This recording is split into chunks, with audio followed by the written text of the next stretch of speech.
Pabor ka ba sa impeachment ni Vice President Sara Duterte? Okay, may isang no.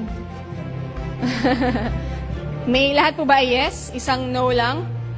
Sorry, I just really have to Okay, ask medyo... si Sir Attorney JV Hinlo. Baka pwede po natin siyang bigyan ng mic kahit mabilis lang po. Bakit po no ang inyong boto, sir? No. Sa dahilan po na ngayon nagsasalita ako bilang isang kandidato ng PDP Laban, dapat natin respetuhin ang equal protection of laws.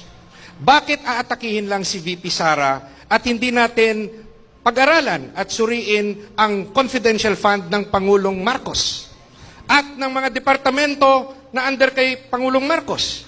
Bakit si VP Sara lang? Hindi ba patas ang batas?